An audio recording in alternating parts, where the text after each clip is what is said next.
And now, live from the Steele Twins recording studio in beautiful Traverse City, Michigan, and from Casa del Freytown in Taylor, Michigan, the Steele Twins Gaming is proud to bring you the Outside Blitz, and here are your hosts, the Cannonball Alex Steele, the Bootleg Bettor, who better to be, yes kids, he's back, and the fabulous Scotty Freytown. And welcome, ladies and gentlemen, to the Outside Blitz. I am your host, the fabulous one, Scotty Freytown. Joining me from Traverse City, Alex, welcome back to the show. We are a week removed. Hey, what up, Doe? From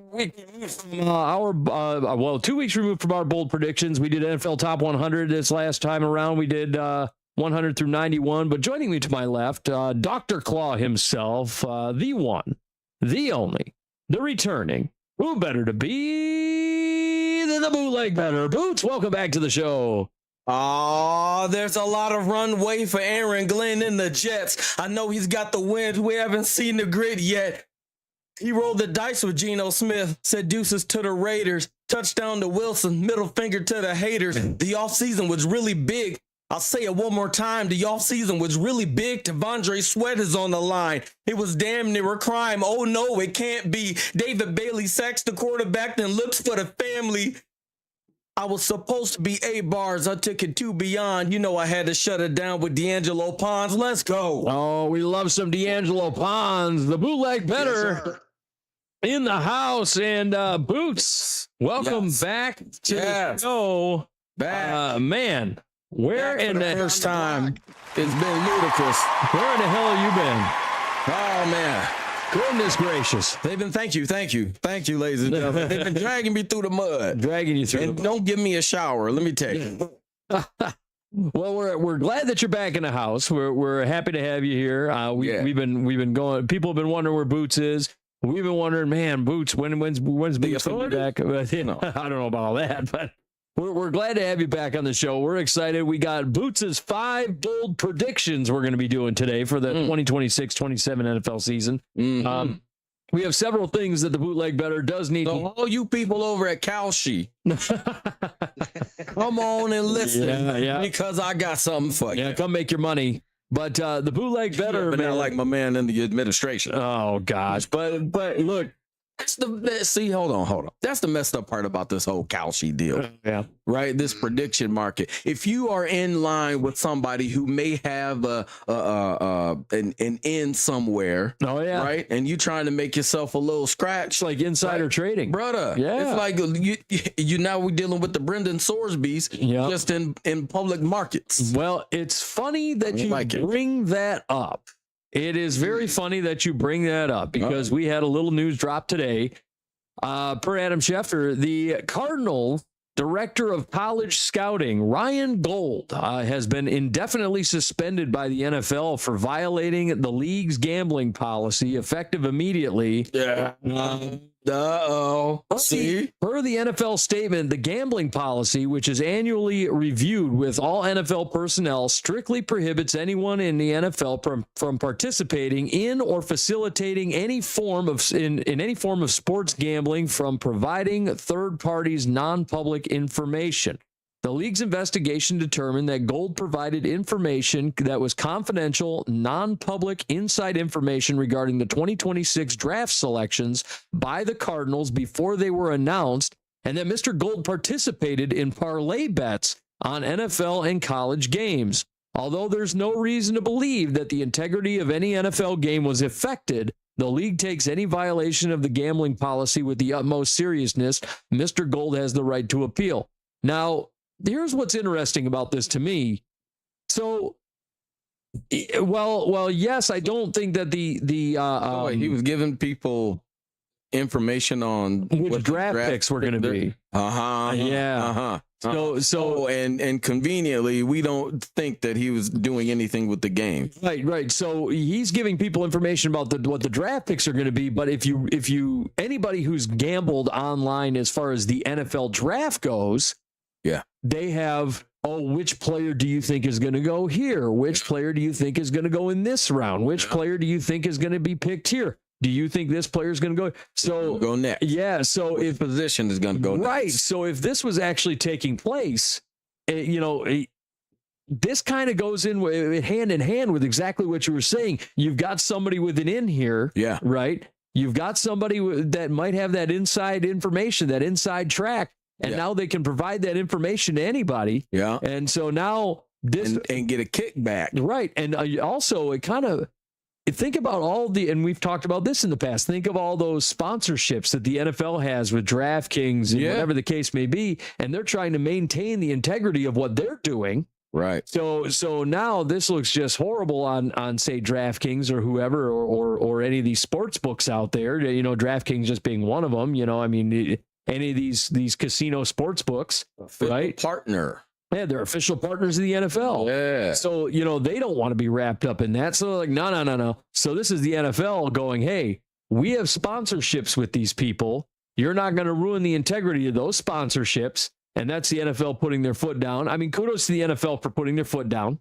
I mean, hey, they're doing the right thing. But this has been a kind of a prevalent problem. This Brendan Sorsby thing happens, which is way worse, by the way. The Sorsby thing makes it way worse because we're talking about at that point in-game point. Let's call it what it is, point shaving. That's what it is. It's point shaving, right? Ball shaving. No, I don't know about that. Well, I gotta do that myself. Freaking jungle down. Oh, Jesus Christ! At the end of the day, we understand that this whole thing is an issue, but that was announced today. So, yeah. See what I'm saying? Yeah. What did I say? What did I say? Welcome back. Damn shame, man. It's a damn shame. It is. It's a crying shame. You don't know who to trust in this world. Yeah. It's crazy, mixed up world. So, you can trust us, the outside blitz. Yeah, the outside blitz. We're gonna be the impartial people out here. That's right. Because I'm only partial myself. Yeah. I'm partially here. As I sit here wearing my Vikings outfits, but I digress. Moving into other stuff around the league, we do have some news that's kind of in your guys' backyard. Let's talk about it.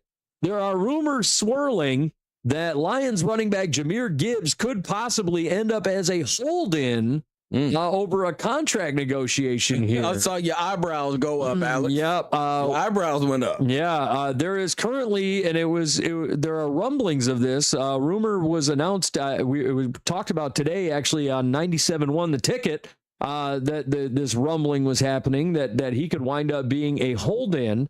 And this could get a little interesting. We've been talking about Jahmyr Gibbs and how he's probably going to be, and the Lions have used the term bell cow back, right? That's what he's going to wind up being. He's going to be their bell cow, and they anticipate on him getting a lot of carries. Now we're talking about the possibility of a hold-in with this whole contract situation. It makes me wonder how much this goes hand in hand, sort of with the other running back that was drafted in this class, Bijan Robinson, and who's going to get paid more. If they're waiting for Bijan's contract to go through before Jahmyr goes and negotiates his, or whatever the case may be. It's kind of an interesting situation. Boots, where you at on this? It is. First off, let me just say, who told you about Jahmyr Gibbs? Love that. Yeah. But the fact is, this dude is one of the most important pieces of any offense on any team, right? So you can't just plug anybody in there. Yep. There's some offenses where you can kind of do that, but Jahmyr Gibbs is a special player that burst that open field acceleration. He has another gear, and we went back and forth, Bijan Robinson or Jahmyr Gibbs. You know what side of the fence I'm on. Yep. I'm not disrespecting Bijan Robinson at all. Dude is dope. I'm just saying, Gibbs, that extra burst in the open field, that's what separates him from me, like he separates himself from the defense. Mm-hmm. And so you've seen now, the precedent has been made by the Detroit Lions, who they're going to pay. Yep. And they've been paying people. They've been paying their guys. Right? Yeah, they're paying their guys. And that's the precedent that's been set. And Jahmyr Gibbs, like the smart young man that he is, he's watching. Okay. Goff got the deal. Amon-Ra got the deal. Laporta got the deal. Okay. All right. Campbell got the deal. You're right. Yeah. So yeah, I'm just sitting here. I'm next. Yep, he's in line, and We're going to kind of wait and see if Jahmyr Gibbs does wind up as a hold-in, but there have been a little rumblings of that he could be staging a hold-in. It was talked about a little bit this morning. I heard it and I went, whoa, that's interesting. But I will say this: be careful of the hold-in. Yeah, be careful, because we saw with Ayuk. We saw with Ayuk. Yeah. We saw with Terry McLaurin. Yeah, we've seen it. We've seen this movie, and we can kind of fast forward to the end. Yeah, right, because we kind of almost know how it ends. We hope it ends well. I mean, you guys do. I do. I love Jahmyr Gibbs. Man. Gibbs is a good player. He's been with, a staple with the Lions now for the last several years. I mean, he's explosive, like you said. He's got that open field speed that really makes him create separation from these defenders. And when he gets outside the tackles, it's like lights out, man. So he can hit on any given play. Yeah. On any blade of grass on the field, he can score. Yeah, he might not be a power back, but the speed is there, and he's got that explosiveness that'll take any handoff to the house, any pass to the house, and he can do it. And he's got some deceptive power to him. Yeah. Right? He made a couple of plays on the goal line against Chicago a few years ago and scored a touchdown at the goal line. Smack. Yeah. Because they thought he couldn't do it. And he ran it right up their gut. Yeah, it's been a very interesting situation for Detroit. It's kind of a interesting thing to talk about, but Gibbs right now, I mean, for him to be a holdout, that would be a very scary thing, or a hold in this case would be a very scary thing. What about you, Alex? What do you say? Well, as you guys said, when we've seen the hold in, we've seen performance kind of drop a little bit. But I mean, in Ayuk's case, he fell off a cliff. He never came back after he got hurt. But will he ever come back? Have you been keeping up with Brandon Ayuk? I'm sure you have. We've been talking about it week after week after week. This is better than Young and the Wrestler. I think he's done. I think he's done. He might be. Sometimes you can publicly. I think he's talked his way out of a job. Yeah, he really has a few jobs. Yeah. He's talked his way out of an NFL gig at this point. But man.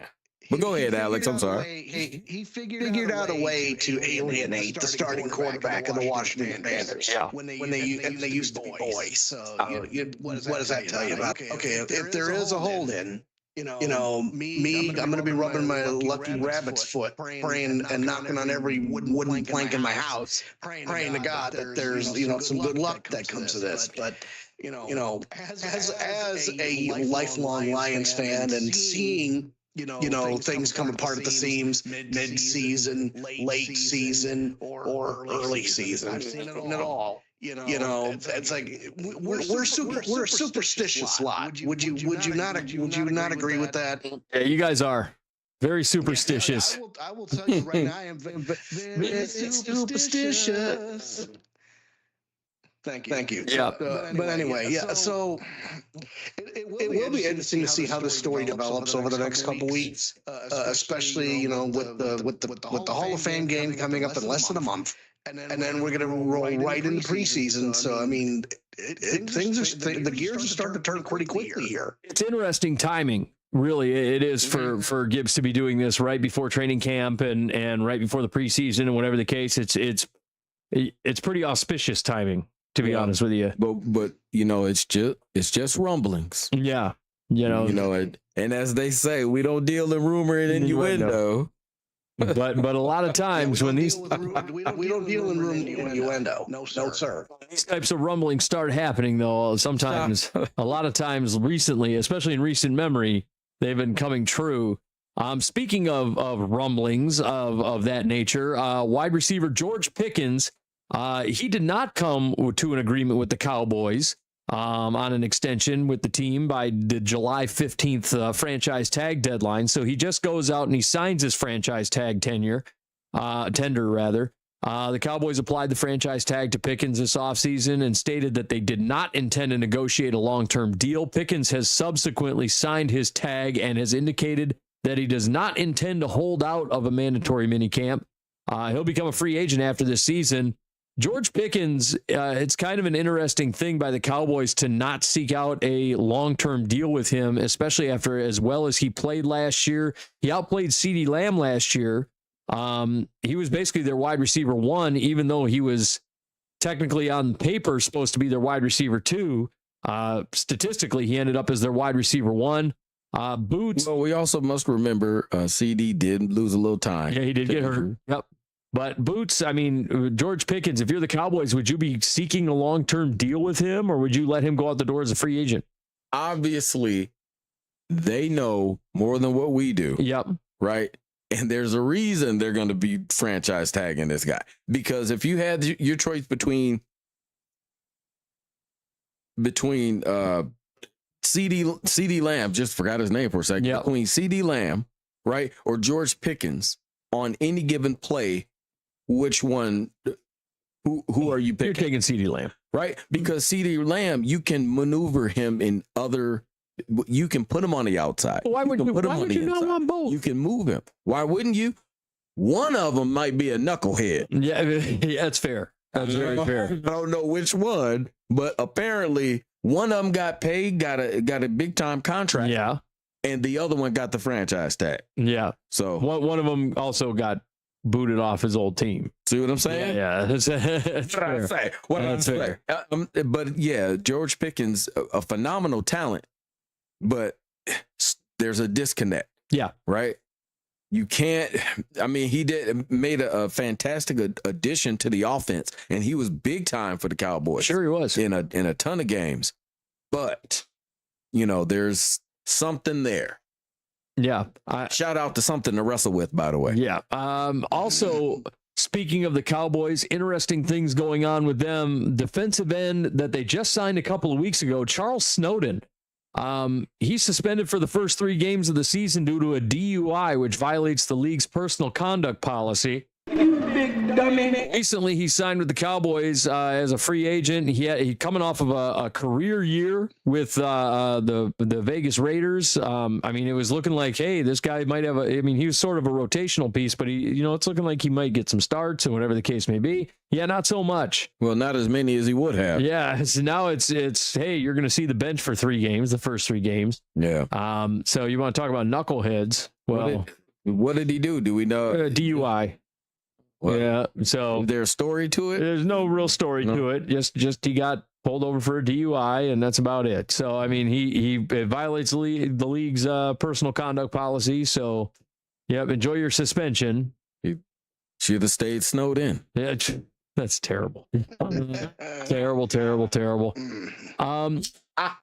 Speaking of players not being happy with their contracts, let's talk about Kyle Juszczyk. He's currently unhappy with his $7.5 million salary. When he was asked about it, he said, "I'm a fullback, and when it comes to contract negotiations, it hurts." Yeah. He feels that he lines up all over the field, and he should be paid more as a tight end. Now, the last time we heard some stuff like this, it was this reminds me very much of Jimmy Graham, if you recall. Jimmy Graham wanted to be paid. He was a tight end that was getting paid as a tight end, yeah, and getting extended, and all these extensions from the Saints as a tight end, and they were giving him, tight end money. But he actually appealed to the league and appealed to the NFLPA that he wanted to get paid like a wide receiver because he was being lined up like a wide receiver. Yeah. And he felt like the Saints were taking advantage of him. And if you recall, he wanted to be called a quote unquote offensive weapon. Yeah. I don't know if you recall that. Yeah. Kyle Juszczyk now is in the sort of the same boat here because he's being utilized as a fullback. So it's, he's getting $7.5 million as opposed to what he could be making as a tight end, where tight ends are making 15, 16, 17 million. So, what say you on this Juszczyk situation? Do you think to me, he deserves more money. I think he's one of the best fullbacks in football. 7.5 seems awfully cheap for Kyle Juszczyk. Juszczyk is one of the best players, period. Yeah. In the NFL. I agree. Because he isn't, not so much an offensive weapon, but he is an X factor. And you have to know where he is almost all the time and where he's lining up. Yeah. Because what what he brings to the table, he can run with the football. He can block. He knows where to be. He consistently will produce when given the opportunity. He's more fullback, but H-back, hybrid type deal. Yeah. Where you can line him up in different ways and utilize him in different ways. It's not like he's, the bowling ball, as Alex would put it, or that bulldozer that just, slams into the line and, to try to create a lane for the running back. No, he is a piece of the offense.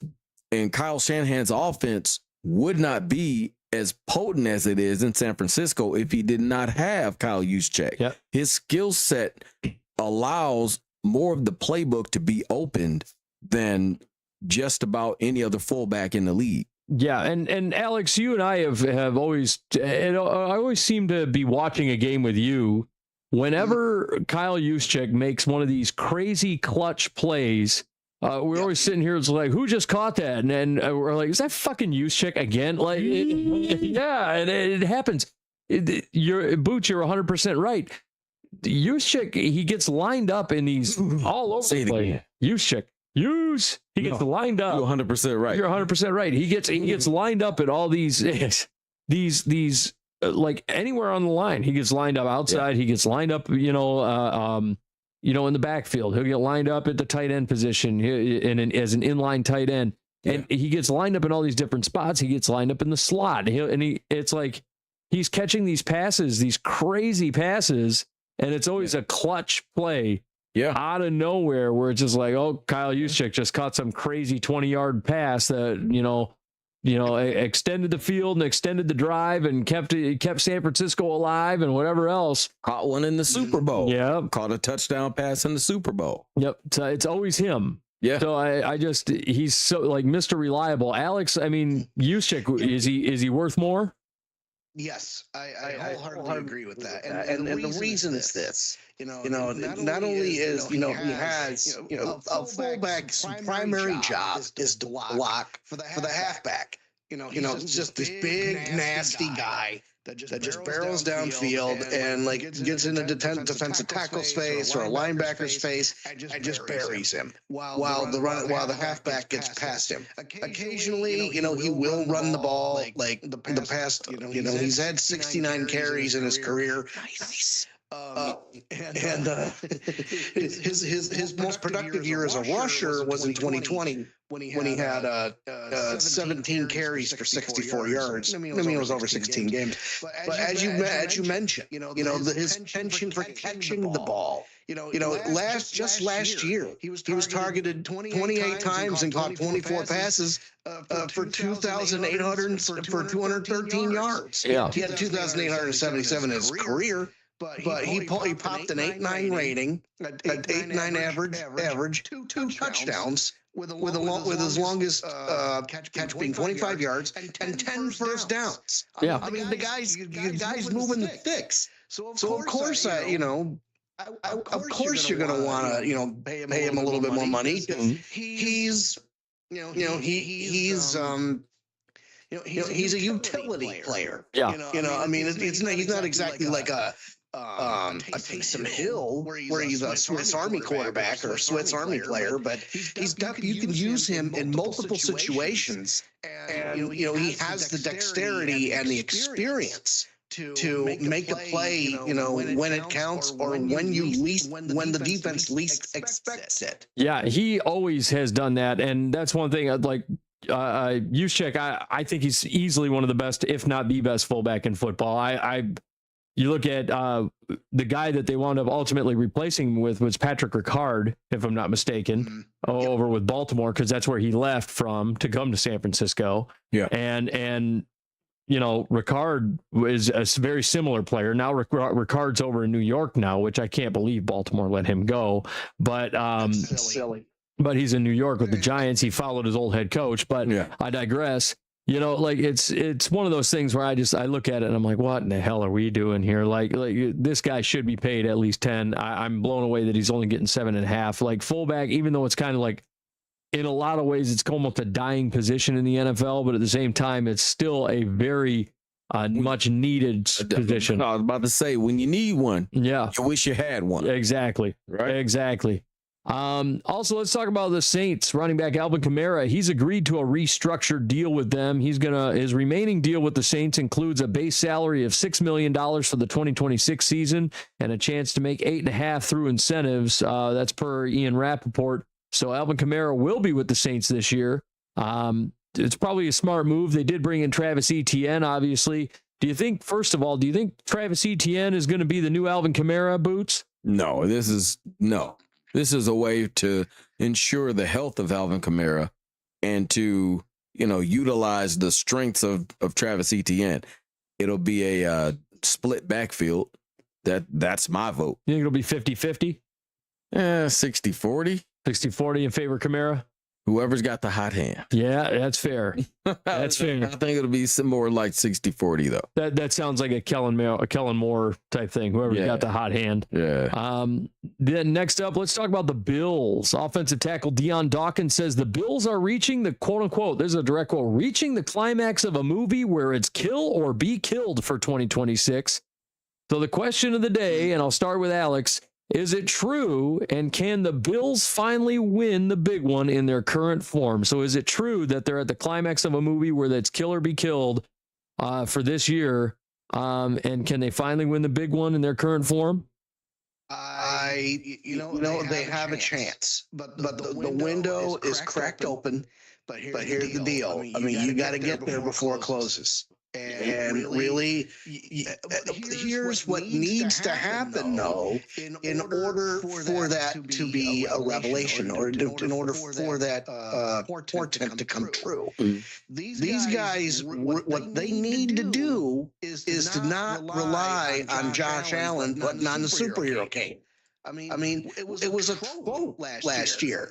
That man was basically putting on the Superman cape every game and getting them through God knows what, and then it was one bad called pass that should have been a catch that was then ruled an interception. It'll be a couple of years before we let that go here at the outside blitz. Right. But I digress. I mean, and Josh Allen, he's also carrying, the responsibility on his back. So there's the added stress. You saw that presser where he's like, I feel like I let my team down. It's like, listen, the team needs to come together. There's no I in team. I mean, even if you scrunch between the letters, everybody needs to pitch in. And unfortunately, the weakness comes because you don't really have a dynamite number one receiver. Like last year, they had Keon Coleman and a whole bunch of threes, and Keon Coleman hasn't even panned out. No. They got Steph Diggs last year, but he didn't. No. Well, Diggs was gone. Diggs is over in New England. You had Khalil Shakir. You're thinking of. Khalil Shakir was their wide receiver one over there. Which I mean, I know Boots loves Khalil Shakir. But Khalil Shakir is a 2. He's a wide receiver 2. They're a room full of 2s. Yeah. Now they got that's what it is. Yeah. Then they got DJ Moore this year, who I think they're hoping is going to have a career resurgence as to being their number wide receiver 1. Yeah. But is he going to have the career resurgence to be that wide receiver 1? Because he did not look good in Chicago last year. I don't think he wanted to be there. No, I agree. I don't think he did either. There were I've seen some things with DJ Moore coming off the field where I said, okay, he doesn't want to play. There's some dissension in the ranks there. Didn't want to be there, in my opinion. But here's the thing, and I take umbrage. I'm going to use that word of the day, umbrage. I'm going to take umbrage with you, Alex, because it wasn't always Josh Allen putting on the cape. It was James Cook. Some of these games, Josh Allen didn't need to put on the cape, and he chose to put on the cape when he should have just handed the ball to James Cook. Because James Cook in the last 2 seasons has proven himself. I was on here saying, yep. nah, RB2, I don't know. And he shut me up, right? To the point where I'm putting him over and saying, no, Josh, hand the ball to James Cook, because, brother, he was doing the dirt and he was doing the work, and it was proving itself on the field, and the results were being shown every single week. This is a guy. So So with Josh Allen, you know, sometimes he takes on that mantle because it's what he wanted to do. Yeah. Right. He didn't have to some of those games. And some of that was the coaching staff. Some of that was him. Yeah. I think a lot of it is the way Josh Allen came into the league. If you recall, the previous offensive coordinator, I think it was Ken Dorsey. Ken Dorsey had him doing that for about 2-3 years there. I mean, throwing the ball, you know, a lot. I mean, that was the system. They switch over to the Joe Brady system, a lot more run centric. And they switch over to that. And Josh Allen, well, that system has worked, the Joe Brady system. I mean, like, I'm not a fan of the Joe Brady system because I still don't feel like he knows what in the hell to do with a receiver. I still believe, and even though Joe Brady did show it at one point at LSU that he knows what the hell to do with a receiver, I still get concerned that at the NFL level, he doesn't know what to do with a wide receiver one. I look over and I go, the system is still working. You can still get the W, right? Right. So I look at what he impressively too. Yeah. Yeah. So I look at it and I go, to an extent, you're right. You know, he hand the ball to James Cook and let James Cook do his thing. We were worried about James Cook as, you know, and thinking, well, maybe he's a wide receiver or maybe he's a RB2, maybe he's an RB2. And then Joe Brady comes along and now he's an RB1 because Joe Brady knows what he has in James Cook and he utilizes James Cook in a different way than Ken Dorsey used to and has changed things around. Now you see what James Cook's capable of. You know, team and scheme matters in this situation for James Cook. You want to know something interesting? But from 2024 to 2025, James Cook had 102 more carries. Yeah. He carried the rock 100 times more. And he got 600 more yards, so he ended up getting, you know, he had a 1,500 yard season last year. His fumble count did rise a lot. But when you're carrying the ball, you know, on an average, how many did he lose though? Yeah, how many? He only lost three. He only lost three fumbles, which I mean that's three fumbles too many. Yeah. But if you take a look at 309 carries over 17 games, he was averaging 18 carries a game. You know, and there was probably some games where he was carrying the ball 25, 30 times. Yeah. So you have to understand that, you know, with that heightened workload, you know, it's proof that you're right, Boots. You know, James Cook has carried the team. Yeah. You know, in certain situations. And Josh Yes. Allen had decided to put on the cape. But you know, it's like Deion Dawkins says in his, and to quote him in the article, it seems like we need all the pieces around him to continue to get better to help him to get over that hump. If Josh is number one, he's at his best. If I'm not top 10 or I'm not number one, this is Deion Dawkins talking.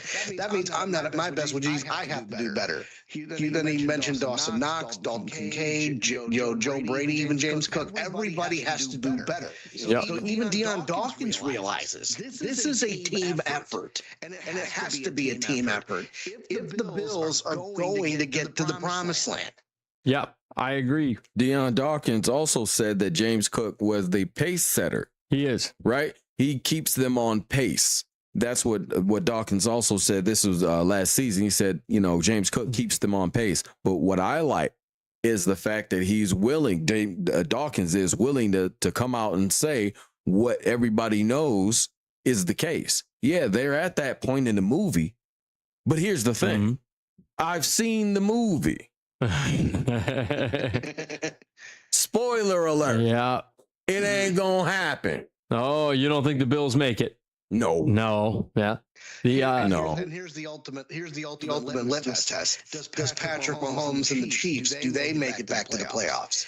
Because we have said it over and over and over again on this show. You know, how many times have we seen Josh Allen and the Bills beat Patrick Mahomes and the Chiefs in the regular season, only to have them back in the playoffs and the Bills fall apart? Right. Until you beat him. And here's the thing. Here's the other thing.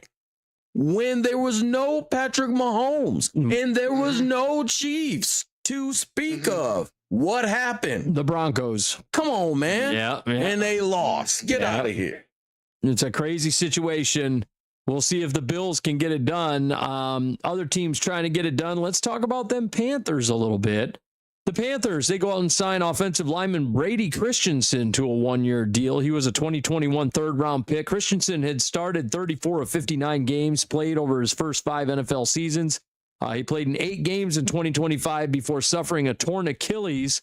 He had a 72.5 PFF grade and a 74.7 pass blocking grade with a 69.9 run blocking grade. Before the Achilles injury, he primarily played at right guard.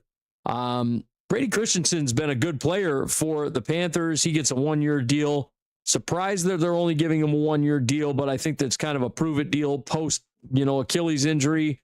Boots, Brady Christensen, you happy with this signing? Yeah, then it feels like a prove-it deal because you're coming off of a major injury. Achilles, again, not everyone heals at the same rate. Right. And remember, what the stats on Brady Christensen? 72.7. I'm sorry, height weight stats. Oh, height weight stats. Let me grab those on you. He's a big boy though. But the give me some height weight stats so I'll just ramble on. He is 6'6", 300 pounds. Now you take 6'6" and 300 heavy pounds. Yeah. Right on an Achilles. You feel me? Yeah, you see what I'm saying? Yeah. You're right. So this definitely feels like a prove-it deal. We just need to see how you're coming along. Here's some really nice paychecks as you get through this, season that post-injury. Sure. And then we'll go from there. Right. And I think that's kind of what it's going to be. If he comes back at right guard, he plays well, I think you're going to see a nice big extension for him come next year in the offseason. Speaking of a guy that might be looking for an extension here or a new contract, really, free agent center Ethan Pocic was recently cleared to participate in training camps 8 months after tearing his Achilles tendon. That's per Adam Schefter. He spent the last 4 seasons in Cleveland after being drafted by the Seahawks in 2017. He started all 57 games played for the Browns. He hasn't played fewer than 13 games in a season since 2019. So Ethan Pocic, big-time center, really solid player. A little surprised that nobody is willing to take a look at him. Teams need to get out there. Pocic's a really rock-solid center for the Browns. Run-heavy teams, in particular, should be taking a look at him. I'm thinking because training camps are opening soon. Yep. And these teams want to see what they have in their rookies and their undrafted free agents.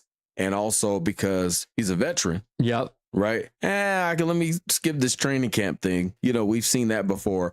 And if someone goes down in a training camp across the league, which will happen. Sure. Spoiler alert, right? Somebody's going to go down. Now there's opportunity there. The 63.8 PFF grade in 25, 62.2 pass blocking grade, 63.2 run blocking grade. He played with the Browns last year from 22 to 25, played with Seattle from 2017 to 2021. Former LSU Tiger. I mean, he's 30 years old, so he is up there a little bit. 6'6", 320 pounds. So again, Achilles, big boy. Right. But anybody who needs a decent center, might 6'6" is really tall for a center. Yep. They're saying that the Baltimore Ravens are kind of looking at him right now, as are the New York Jets. I thought you were going to say Giants. Because I was going to say that feels like a Giants thing. No, the New York Jets are also looking at him. So we're going to see how that one turns out. Because think of Harbaugh, right? Yeah. How many? We've seen this guy here in Cleveland all those years. Let's go take a look at him up. Yep. Yeah. And so, and Pocic, I mean, his numbers last year, I mean, he's been around for a while. Looking at his, and I gotta having a little technical difficulty here. Looking at his numbers, now it's gonna be giving me problems. But his numbers from yesteryear. We're looking at all that. Either. No, Jesus Christ, we're not doing all that. Come on now. I don't know what kind of virus you got on you. Unbelievable. But Ethan Pocic, he might actually be a good fit for the Jets. He would actually be a good fit for the Ravens as well. They do need a center. If you do recall, the Ravens did lose Tyler Linderbaum. Yeah, they did. It might be a solid fit for them if they wind up going and picking him up. Looking at his. Speaking of Linderbaum, he's with the Raiders, right? Yes. And I'm just going to say something about Alex Steele's bold prediction. Mm-hmm. man, if you are the Las Vegas Raiders and you are wanting to take the gamble of not starting Fernando Mendoza, everyone on the staff should be fired. F-I-R-E-D, fired. Fired. I wholeheartedly agree.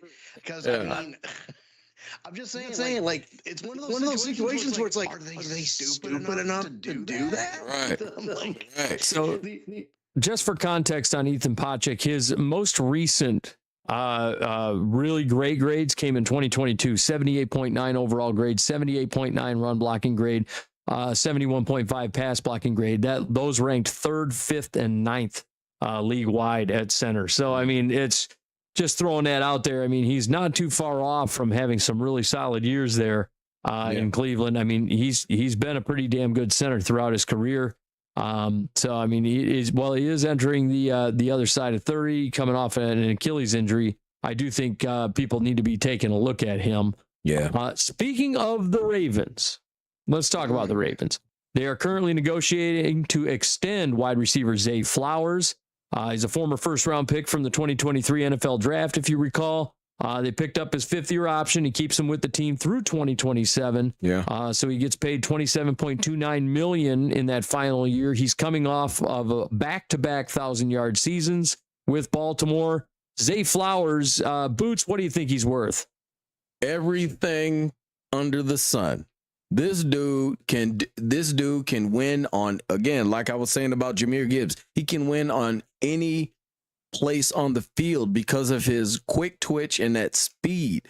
You get him on a crossing pattern and you give him a step, goodbye. Does he reset the market is going to be the big question.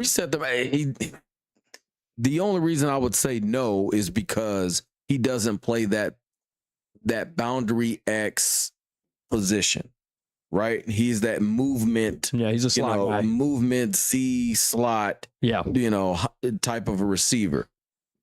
In certain systems, maybe he could be the one, but overall, right? He's that Z, that 2-3 slot, in that mode. But if you want to set the market for that, for that secondary market, sure. You know what I mean? Yeah, most definitely. Because everyone says, oh, Lamar doesn't have any weapons. Oh, Lamar doesn't have any wide receivers to throw to. Oh, what did you just say about Zay Flowers? Back-to-back what? 1,000-yard season. Come on, man. Yeah, buddy.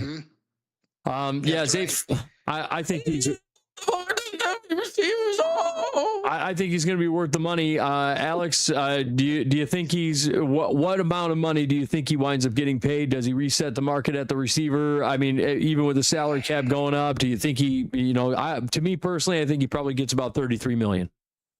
Okay, I mean that's a pretty good guess. I mean, obviously, his 5th-year option is worth $27.3 million in 2027. Right. So yeah, he could get bump.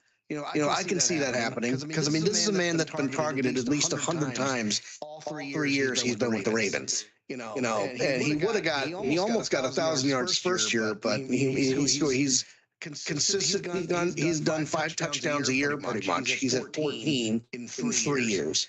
137 first downs. He lost 3 fumbles in 2025. So and before then he was perfect. As far as holding on to the ball. Yeah. But that could be attributed to being in the AFC North.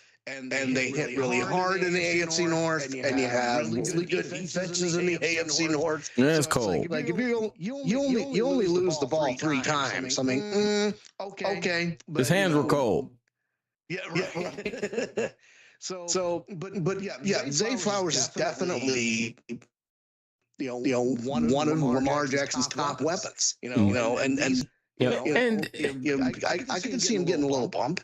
And how many times did Rashad Bateman in the last season and a half start to show up and show out for the Baltimore Ravens on that receiving core. So I get so sick and tired of everybody. Oh, he doesn't have any receiver. Doesn't have any receiver. And by the way, he's going to have some more here. I mean, let's not forget they just drafted Jacoby Lane and Elijah Surratt. I mean, they just got both those guys in the NFL draft. And so old Waffle House, the old saying about him, he's Waffle House because he's always open, right? And let's not forget Cortez Braham Jr., undrafted free agent, bootleg B team stand up. They got a lot of young weapons.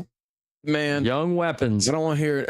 I'm so sick and tired of Mark Andrews, man. Plus Mark Andrews. Think about that. Mark Andrews was there. Blake Lively. Isaiah Likely was there. Blake Lively. Yeah, we got something on your mind. Yeah. I don't think she'd survive on a football field. Somehow I don't think that would work out. Maybe if she was standing on the sideline with a clipboard, maybe. And I think she's got a 4.740. I thought. This is insanity. But next up, the Packers. They go out and sign linebacker Isaiah McDuffie to a 2-year, $8.8 million extension. That's $4.4 per year. It has $1 million per year in playtime incentives. Keeps him with the team through 2027. He played 12 of 17 They're games. offering that now in their contracts? Yeah, $1 million playtime incentive. So if you play so many games, you get $1 million. Oh, Jesus Christ. Come on, Boots. Head out of gutter. Come on. I was talking about technical bad dudes. Oh, bad dudes is talk about playtime. I mean, I'm playing Tecmo Super Bowl back here. You folks can see that, if you guys really see you. I'm saying, but I get $1 million in incentives. Never said anything. I'm trying to do the same thing with Steele Twin. But he's 26 years old, Isaiah McDuffie. I mean, is he worth the $8.8 million, Boots? I don't see why not. Yeah, 4.4 per year is pretty cheap. And for the Packers. Yep, special teams captain, 26 years old. Let me just say this about the Packers. They had a phenomenal draft, right? With Brandon Sisse, my bootleg B team stand up at corner. McClellan, a guy that you really like from Missouri at D tackle. Dennis Sutton out of Penn State. They drafted him. Yep. So the Packers defense is very well stacked, right? With talent. And watch out for the Green Bay Packers. Yeah, guys that they lost, they quietly filled those gaps with key players that people weren't talking enough about, like Dennis Sutton, who I thought was very interesting coming out of Penn State there. Yeah. I actually had him as a 3rd round guy. I think he won 5th round. Something like that. Yeah, something like that. Very consistent guy. One of those guys that's always around. He'll be one of those guys that he's in never out the of the conversation, play. right? Yeah. He's in the graphic. You know what I'm saying? He's always in the graphic. Yeah. Like, he's making another play. He's in the pile. He's affecting a play some kind of way. He, may not always make the play, but he may affect the play. Yeah. Next up. Go ahead, Alex. The statistics match that. I mean, you don't see too many numbers here in his first 6 years with the Green Bay Packers, 5 years. But I mean, he's nothing if not consistent. Yeah. That's another big word here around the outside blitz is consistency. Yeah, he's been a special teams captain for them for a while now, so he's been a good player. You got to like having that. Also, let's talk about the Colts. Quarterback Daniel Jones officially cleared to do everything after suffering an Achilles injury last year. He says the Achilles injury is going to be on his mind, but he's officially cleared to do everything under the sun as far as the training camp goes. Is Daniel Jones going to be ready for this season? Do you think the Colts are going to struggle with Daniel Jones at quarterback? Is Daniel Jones going to come back the same red hot quarterback that he was at the beginning of last season? What do you think happens here, Boots? They should have given Zay a bouquet of flowers. Oh, Jesus. That's what I should have said. The thing about Daniel Jones, I'm not ready to call him back yet. Really? No. Here's the other thing though. It has nothing to do with the health of the ankle or Achilles. The health of his game. I thought he was falling apart before the injury. Yes, he was. He had a strong early stretch. Yeah. And I was sitting here like, wait a minute. Uh-oh. Well, 7-1. I might have to take some of what I said back. And the minute I started to say that, yeah, he started falling down the steps. And so I'm not ready to call him back yet. I'm thinking started falling apart, didn't really recover, and then got injured, and then it was all over from there. It was over from there, and that's when they had Michael Pittman Jr. Yep. And they still had Pierce, and they still had Downs. Yep. Right. And when Jonathan Taylor and the tight end Tyler Warren, Yep. they had a lot of weaponry, a lot of playmakers. And he still wasn't able to get it done when they really, really needed it to get done towards the middle and then the back end of the season was what it was. Yeah. So I'm glad he's cleared, right? Glad he's healthy. Get back out there. We'll see if the ankle is what it is. And here's the thing. Here's the thing about this though. If he struggles, I guess that ankle wasn't all, 100%. Yeah. Right. So we're probably going to get about 2 years of Danny Jones. We're probably getting about 2 years of Daniel Jones because if you recall, they signed him to a 2-year extension or 3-year extension. So they gave him a big time deal already. So this will be the gap year. Yeah. So they might give him a little bit of cushion here to say, hey, they gave him the extension after last season. He might go, okay, well, the injury, maybe the ankle wasn't fully healed. Yeah. And then the following year, if he still sucks, then it's going to be like, well, now we paid you the bag for nothing. Right. This year, he's getting that gap year to where he can rest on the laurels and people can make the excuses if he doesn't play well. Right. There's always going to be that. And the fact is, they ain't going to win the division no damn way. So, yeah, this will be a gap year for him. Give me the Texans on that one. And then last but not least, go ahead, Alex. Well, I do want to do some analysis, and we always get curious about game to game. So his and PFF paints a pretty good story here when it comes to 2025 stats. Offensive grades by week. Week 1, 72.8. Week 2 against Denver, 79.6. Week 3 against Tennessee, 84.6. He stumbled with the Los Angeles Rams, but I mean that's the Rams. The Vegas 72.8. Week 6, Arizona against Arizona 65.5 with the defense they had last year. That's sus. So you really start to see him falling apart. Week 9 is when he really started falling off the wagon. 53.1, 44, 56.6. Had one good game against Houston week 13, and then he fell off the cliff with week 14 at Jacksonville. Yeah, he there was just that stretch of games where he fell apart, and you saw it starting to happen where it was there's the Daniel Jones we've grown to know and loathe. Yeah. And then it was just like, okay. And then it was just done. Right. So, I mean, I want to wait and see what happens with Daniel Jones, if he can find that rhythm back, if the ankle gets fully healed. I mean, like you said, he's going to have the cushion, they're going to go, okay, well, he's not fully healed. But we're going to see what they have to say. But at the end of the day, we'll see what Daniel Jones does. And last but not least, the last bit of news, the Seattle Seahawks have officially sold their team. They announced the agreement to sell the franchise to the Kosla family for $9.612 billion. The Kosla family will be required to relinquish their current ownership stake in the San Francisco 49ers as part of the deal. They are, they are part owners of the 49ers currently, but they've got to relinquish that ownership as members, so they're no longer allowed to be owners of the Niners. So now, once again, the owners are now doing this interspecies relations.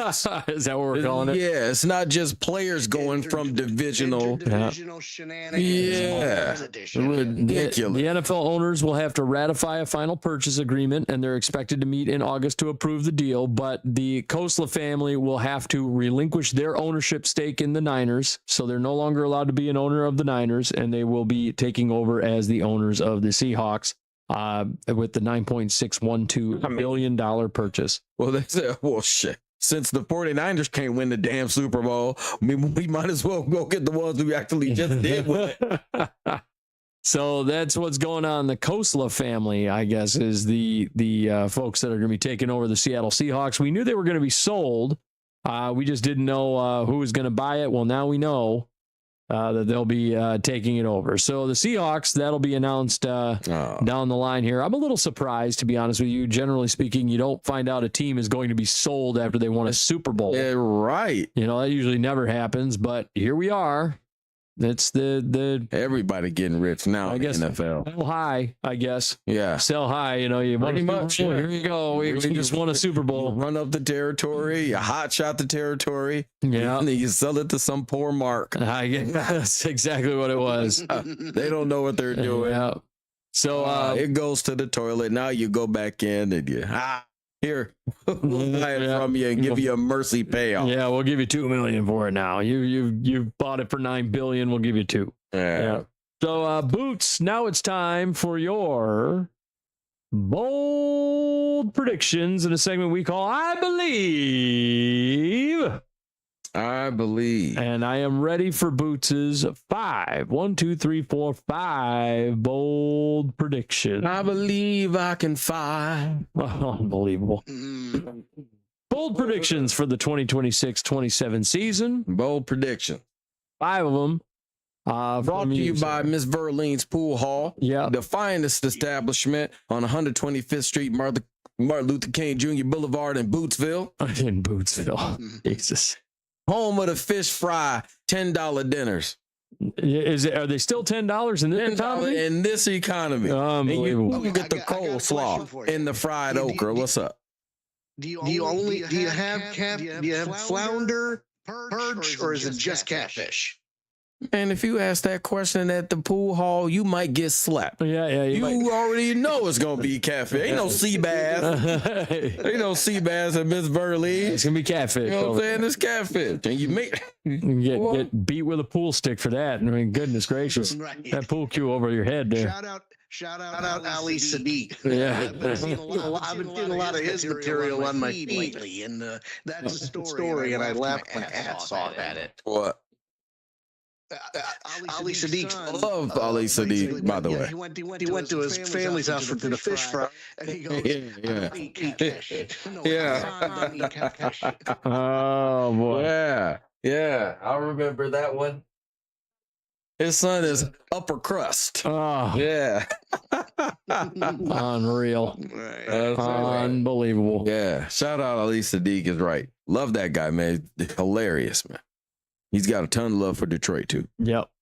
All right. Bootleg Bettors 2026 5 bold NFL predictions. I believe. Oh, boy. Washington Commanders quarterback Jaden Daniels will lead the AFC East quarterbacks in pass yards, rush yards, and total touchdowns in 2026. You mean the NFC East, right? Yeah. You said AFC East. I just wanted to make sure. Yes, you did. And you in those 3 categories, what were those categories again? Pass yards, yep, rush yards, and total TDs. All right. I could see that. Double TDs. I like. Yeah, I could see that happening. He's dual threat quarterback. I don't really believe in Dak Prescott a whole lot. A lot of questions still surrounding Jackson Dart. So, I mean, depends what John Harbaugh can do with him. And then you've got Hurts, who, I mean, really, if you look at Hurts's ham sandwiches hurt. If you look at Hurts's production last year, there wasn't a ton of touchdown production last year out of Hurts. There really wasn't. I got questions about Hurts right now. I mean, granted, they're changing. Obviously Kevin Patui, as we call him, is gone. So we might be having a different conversation about what Hurts does this year, but this could happen. I could see Jaden Daniels. I could see him having an up year this year. Yes, coming off of the injury. Go ahead. Yep. Sidebar. We say he's going to lead the NFC East quarterbacks. What about league wide? Where do you think you place him? Top 10? Now that's a very good question. I'll go top. Give me one second. Now, is this gonna end up as part of the prediction or no? No, okay. it's not part of the prediction. I just need to look one thing up really quickly here. I need to see where I would go top 15. No, top 15. Okay. So top half of the league. Top half. Yeah. I would go 15.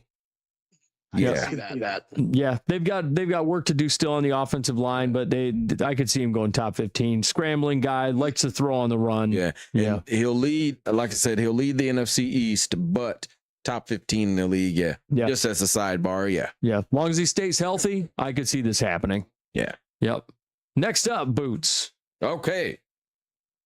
In 2026, I believe the New England Patriots will have two 3-game losing streaks. Wow. This season. You know, we all aren't very big on the Patriots this year. Oh man, we all are not. Something feels off. All of us seem to like we a lot of people have been pointing out that they had a lot of people pointed out last year they had a soft schedule. Yeah. And they did. They had a super soft schedule. A lot of people pointed out that there were a lot of things, there was a lot of happenstance last year that got them to that Super Bowl against Seattle. You know, if Bo Nix plays that game, we're having a whole different conversation about that Super Bowl. I will say this. I will say this. I was never the biggest Drake May fan, right? And he's talented, but I need to see more. Yeah. However, as Terry Foster would say, he did go out and smack the Tampa Bay Buccaneers last year on the road. And Buffalo, for that matter. You know? Twice. Yeah. Right. Did beat Buffalo straight up, clean in the middle, 1, 2, 3. So I got to give him credit for that. Right. But the fact is, something feels off for this season. Yeah. And if you look at like a lot of the parts of their schedule, they're, taking on like the Giants, and, obviously they play the Jets twice, and they play they play Miami twice, and Miami was a shit show. Yeah. You look at some of the teams that they took on, and it's just like, I mean, just those games, those few games, I mean, right off the rip, I think they took on the Raiders too. So if you look at those games, that's like 6 games. You're talking a third of your schedule right there. Right. That was just a cakewalk. So I look at that, I'm like, all right. So they just waltz their way into the playoffs. They go in there, and then you look at what happened in the playoffs with these teams that they were facing, like this situation with Denver. Bo Nix plays that game. We're not talking about the Patriots in the Super Bowl, right? We're not having that conversation. You look at who'd they take on before that? I mean, every game in the playoffs for them was a favorable situation for them to walk into. And then they walk into, I forgot who the first game was. Houston.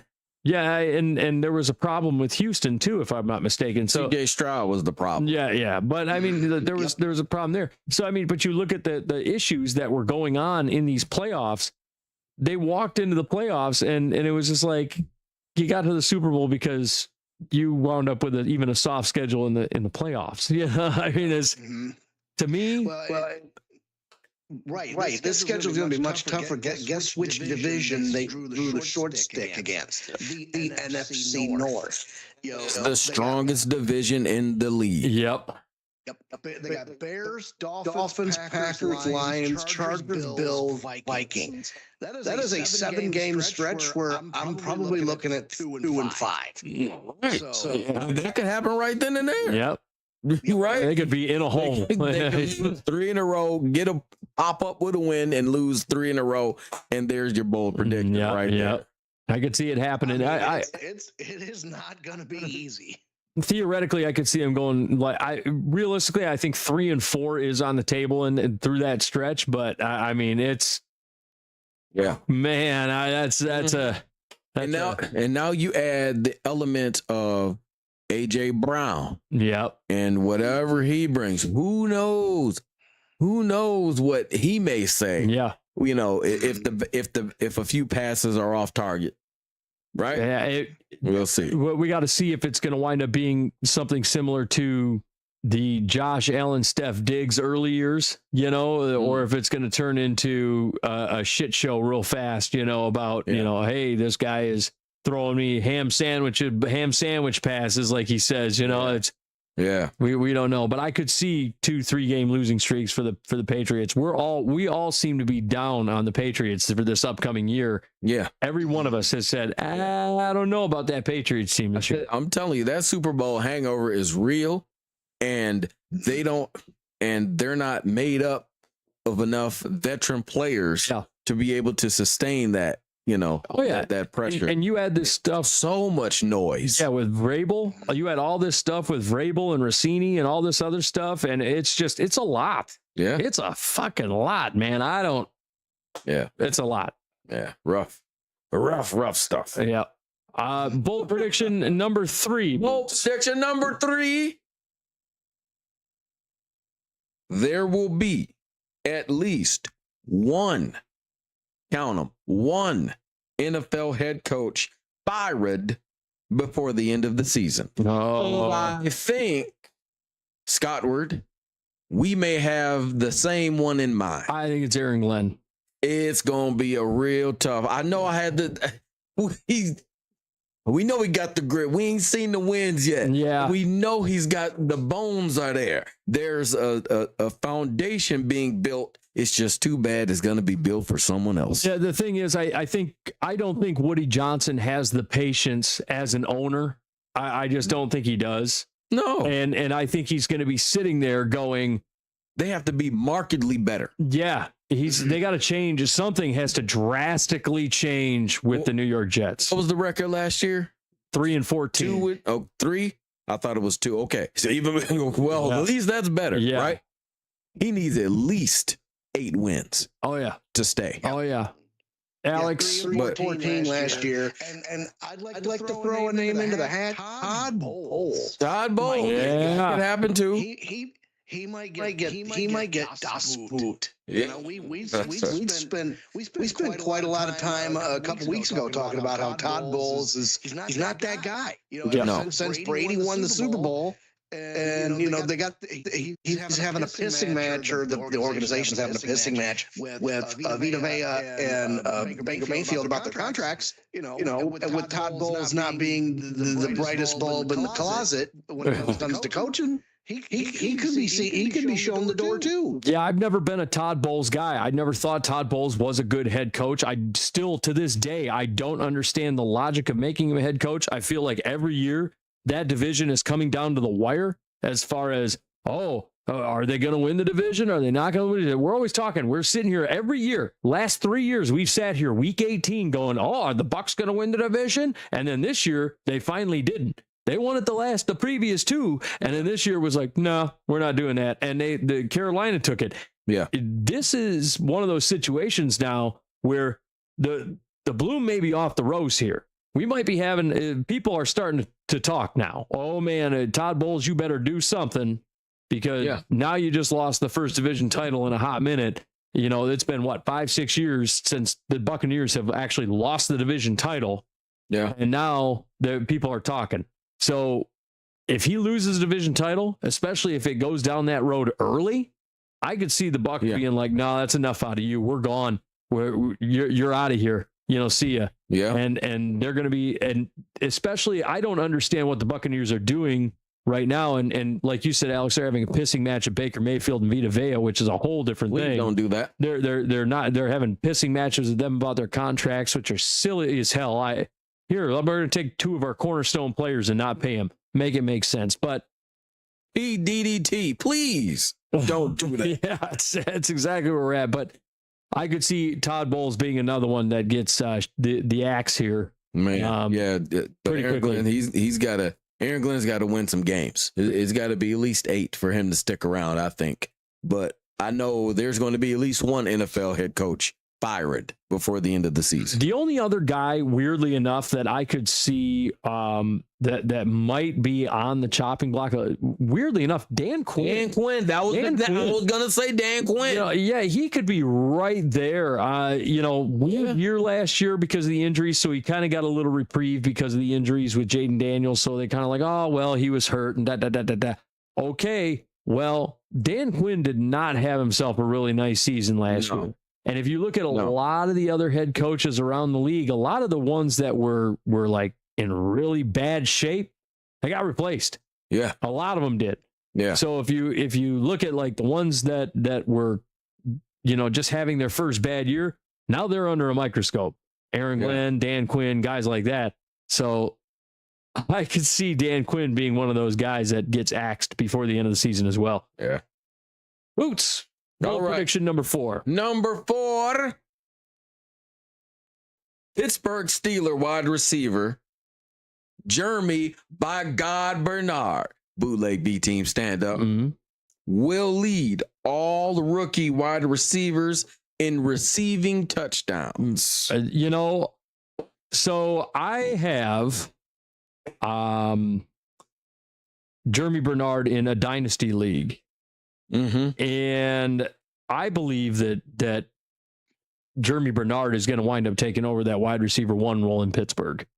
Over DK? I think he's going to. I think it's coming. And I think Jeremy Bernard is one of those guys right now where people are just looking at him and staring him down. I think he overtakes DK. I think he overtakes Michael Pittman. I think Jeremy Bernard is Michael Pittman to me is a high end 2. I don't think Michael Pittman is ever going to go into that realm where he is a 1, a true 1. He's a good possession receiver, but I think he's a high end 2. Fantastic possession receiver. Yeah. Absolutely right. High end 2. DK, he's definitely a 1, boundary at 1. Jeremy by God Bernard. This dude, he is going to earn Aaron Rodgers' trust. Yep. From day 1. Yes, he is. And he's going to keep that trust because Jeremy Bernard, man, to watch him, he made so many plays where it was like he didn't have to stop moving. Yeah. When he caught the ball, he very smooth. Yep. Good route runner. Really good route runner. It's just smooth, man. And just kind of in and out of its break. He doesn't break hard. It's just like he's cruising. You know what I mean? But he's moving fast, but he's cruising, and he just finds spaces in the defense. Yep. His hands are very, very good. I just think, man, Jeremy Bernard, he's going to lead all rookie wide receivers in touchdowns. What's going to be interesting about him is not just the rapport he's going to have with Aaron Rodgers. I think that what's going to be even more interesting about him is the rapport he winds up having with Drew Aller. Because I do think Drew Aller is going to end up being the starter eventually over there in Pittsburgh and down the Well, this is going to be Aaron Rodgers last year. Yeah. And so down the stretch, you know, whether Aaron Rodgers gets injured this year, because we know Aaron Rodgers, you know, these days he's made of porcelain, you know, or if Pittsburgh is out of it in the last 3-4 games, okay, here, kid, you know, here have a shot. Yeah. You know, and they still also have Will Howard over there. So, you know, you don't know which one is going to wind up drawing the start, you know, post Rodgers era, right? My money would be on Aller. Yeah, I think so too. He's more of an NFL prototypical quarterback. I agree. Than Will Howard. And Will Howard, I will say this though. Will Howard did win that natty. Yeah. I will say that the national championship. He won that natty. Yep. He went out there and he played his butt off, and he really cemented himself. He did. He had a fantastic run in those playoffs and those final 2 games to win that title. Yeah, I will give him that. And that's why all the hype followed him into the combine. Alex, you remember we were at the combine and man, they were all over his nuts. You know, I mean, they loved Will Howard over there at the combine. But I'm like, he had a fantastic playoff, but Got questions about him at the pro level. Alex, what say you? So with Jeremy Bernard, his grades, throughout the season, I had him pulled up a second ago, but they were very consistent. His receiving grades were very consistent. Had good yards after catch. So if you take a look at what he did in college, and Alabama is not as good as they used to be. You always hear that term, Bama good. Yeah. That was when Nick Saban was running the show. But still, he's a very prolific. He was a very prolific wide receiver in Alabama. So it'll be very interesting to see. I can see him. He's going to have some stiff competition.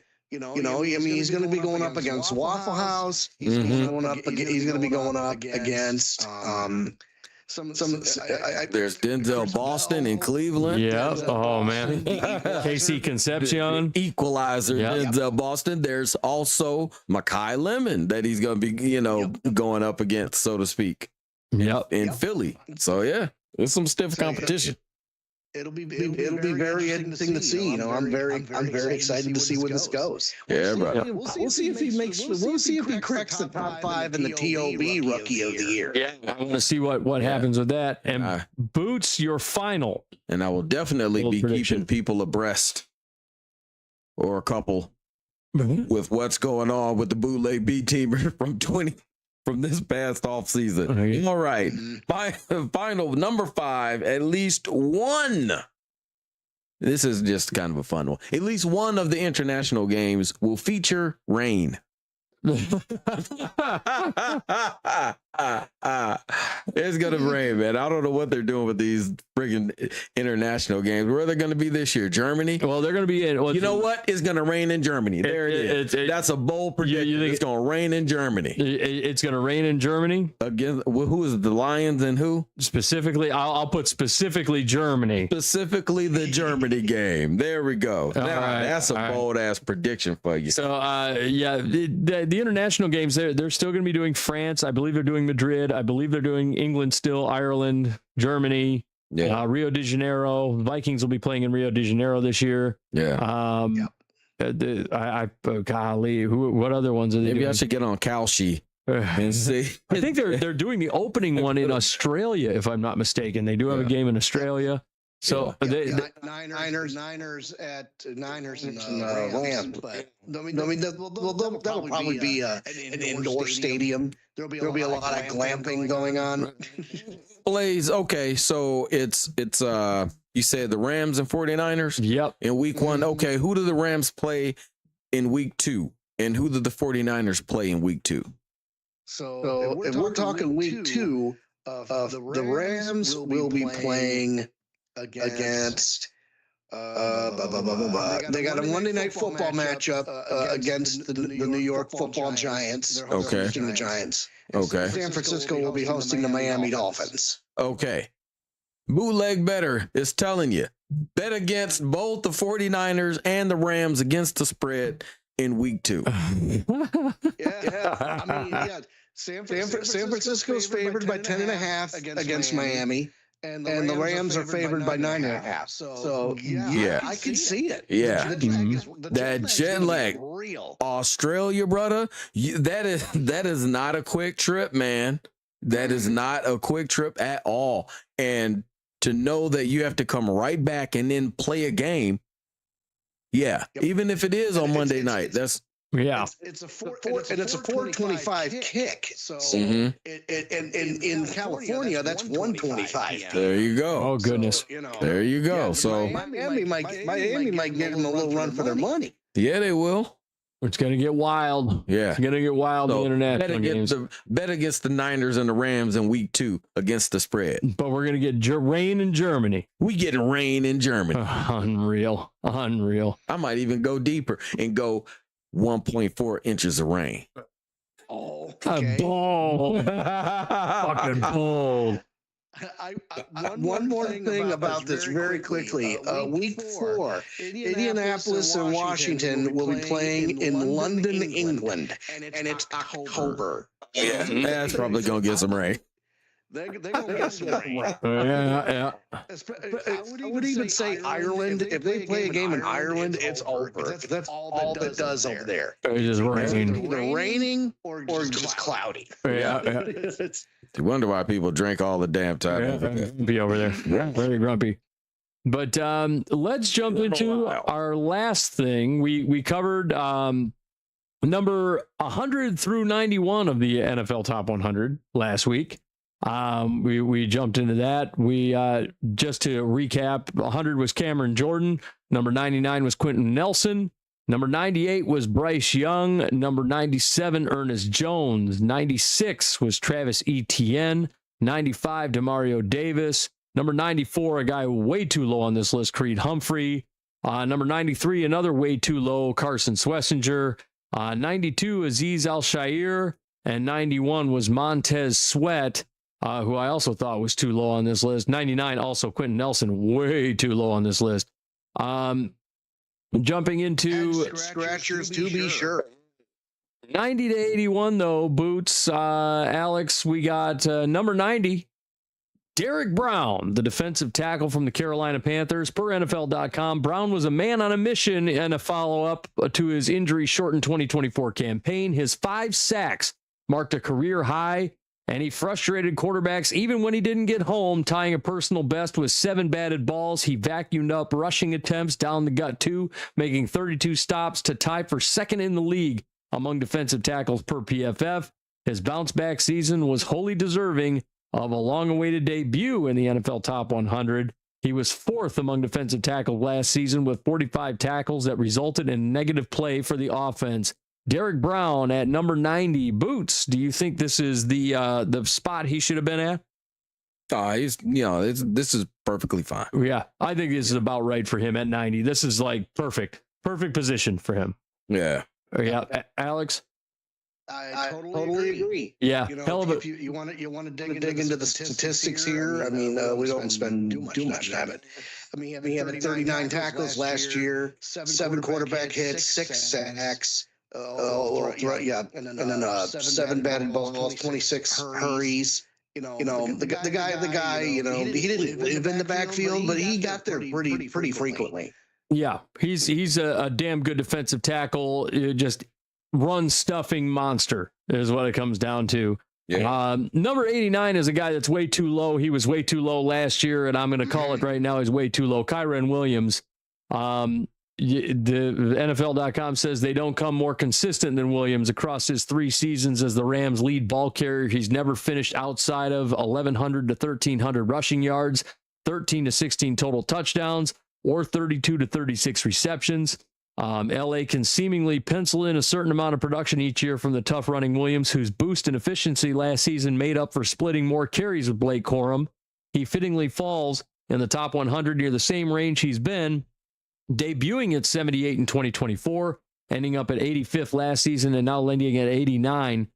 He rushed for 60-plus yards in 13 games in 2025 with an average of a 73.6 rushing yards per game.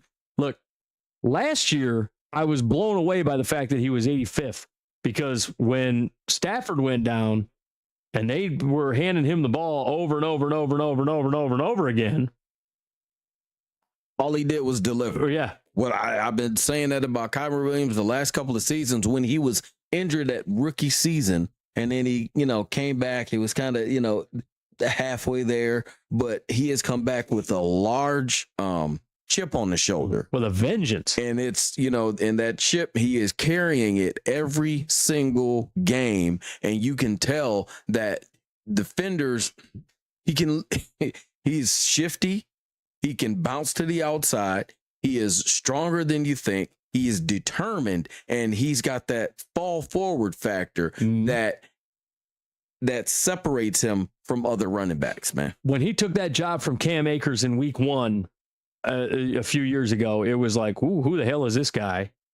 And it was it from there. And the thing is, with this past season, and I showed that Blake Corum carving more of a rollout for himself in the backfield, that affected it. That affected some of the numbers, but he was still 4.8 yards per carry? Right. Come on, man. Yeah, it's still a really high yards per carry there. Yeah. And you can see, like, taking a look at his 2024 stats, around the time he really started picking up the workload was week 14 against Buffalo. He had 29 carries, 23 carries when he was just in the mid-teens, a couple of weeks before. And then you get into the 2025 stats, and the only real consistent work he got was, week 9 against New Orleans and week 16 against Seattle. Otherwise, it's just been, mid to high teens, right, in carries. So I mean, he's been very productive. I would say he was more effective last year than he was in 2024. Yeah, but he almost broke 1,500 yards. Yeah, but splitting carries with Blake Corum, it definitely dipped into his stuff, and I wish they had. I know they're trying to preserve Kyron Williams because obviously you don't want the guy getting too much, and killing himself, but at the same time, it's like, golly, don't cut into his workload. He's so good. Yeah, he's so damn good. Number 88, another guy I think is a little too low on this list, Jack Campbell. Guy who I loved coming out. I hate that he plays for Detroit, but he's a great linebacker. Made his first Pro Bowl and All-Pro team last season. He emerged as the heart of the Lions defense. The off-ball linebackers, 176 tackles, ranked second in the league, but he added a little extra to his bag by more than doubling his previous career sack total of 3.5. Campbell was PFF's top-graded linebacker in run defense last year with a 93, second-best linebacker overall with a 90.2. And he was no slouch in coverage, finishing 12th at his position with a grade of 71.4. It's little wonder why Detroit extended him in May. NFL Pro Insight says he set career bests in 2025 with 15.2 quarterback pressure percentage, 100 defensive stops, and 7 quick quarterback pressures under 3 seconds, despite blitzing a career low of 17.7%. Jack Campbell, former Butkus Award winner. Yeah, former Butkus Award winner out of Iowa. Great linebacker. I liked the draft pick when the Lions picked him up. I knew he was going to be great, and not enough people were looking at him in that draft. He's actually a damn good linebacker. Fantastic linebacker. Yeah, and I think read that last line. Read that last line, but not the in his little bio up here. There. Yeah. What's that last line? Read that. Finished 12th at his position in the great. What you're talking about? That last line. It's little to wonder why Detroit extended him in May. See what I'm saying? That's it. See what I'm saying? Yep. I was going to pull your attention to the fact that, he had 7 quick quarterback pressures under 3 seconds. Despite blitzing a career low 17.7%, when guys, that's pretty much all the Lions were doing. Yeah. Especially when Aaron Glenn was the defensive coordinator, what was he doing? He was bringing the house almost all the time. Yeah. So the fact that, a career low 17.7% on a blitzing team, I mean that raises eyebrows on my side. Yep, but that's impressive. They were using him the way they needed to use him, obviously, because he was the top graded linebacker or the second graded highest graded linebacker overall this year. Number 87, Ted McMillan. I think this is about the proper spot for him. He was our rookie of the year. He was the offensive rookie of the year, if I'm not mistaken. McMillan is already the third Panther to grace the top 100, joining quarterback Bryce Young, who was at number 98, and defensive tackle Derek Brown. The 2025 number 7 overall pick hit the ground running to become Young's go-to guy, and he was especially destructive deep. He saw 69 targets downfield with 10-plus air yards, catching 35 for 726 yards and 5 scores. He was the runaway AP NFL Offensive Rookie of the Year, racking up 50 first place votes, and by all appearances is just getting started. Per NFL Pro Insight, McMillan accounted for 44.5% of the Panthers' team air yards in 2025, the second highest team air yard share among wide receivers. The one ahead of him was the best receiver in the league last year, Jackson Smith-Njigba, who had 48.6. So Ted McMillan, I think this is the perfect spot for him. 1,014 yards on 70 receptions, 7 receiving touchdowns. He was our rookie of the year, or runner-up for rookie of the year this year. He was fantastic. Yeah, I think he should be a little bit higher because he was phenomenal. He's like a pterodactyl out there. Just the wingspan, the ability to win short, intermediate, and deep all the time. I saw it at Arizona. I said, this dude is the top dude. This dude got it on every single play. He's the go-to guy. And when you are a go-to guy and you produce like that with those numbers as a rookie, knowing that you're going to face double coverage, knowing you're going to play against the other team's top guy, right? And you do that? Come on, man. Yep. Breaks 1,000 yards in his rookie year. Alex?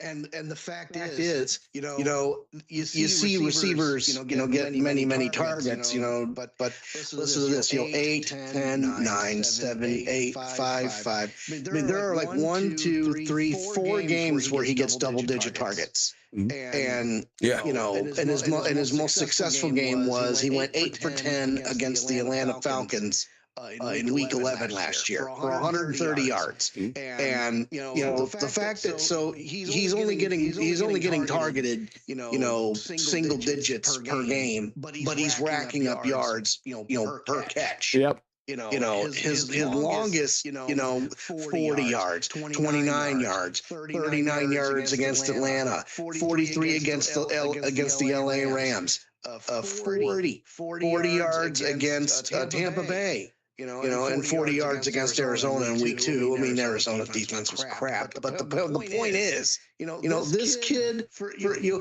he's able to efficiently, take the opportunities he's being given and running with it. And that's just last year. I want to see where he goes, this year. Like, let's see how many games he has when he has more than 10 targets and especially more than 10 catches. Yeah, and let's see what happens when Dave Canellis' offense and Bryce Young continues to develop in Dave Canellis' offense. I want to see what comes with that. 86, and you're going to have to help me with this name. Tuli Tuipulotu. I always struggle with this name. Tuipulotu. There we go. Tuipulotu. There we go. I think I got it now. He was ranked at number 86. He was a great player, though, for the Chargers. I always struggle with his name. I don't know why. But he was a great player last year. I think this is about right for him as well. Incremental improvements throughout his first 3 years led to a certified breakout for Tuipulotu last season. The 23-year-old officially emerged from the shadow of his pass rushing mentor, Khalil Mack, and lapped the rest of LA's edge rushers, as well as leading the team in sacks for the second straight campaign to make his first Pro Bowl. He had 13 sacks. He doubled his career total, and his pressure percentage jumped from 10.4 across 2023 to 2024 to 15.6.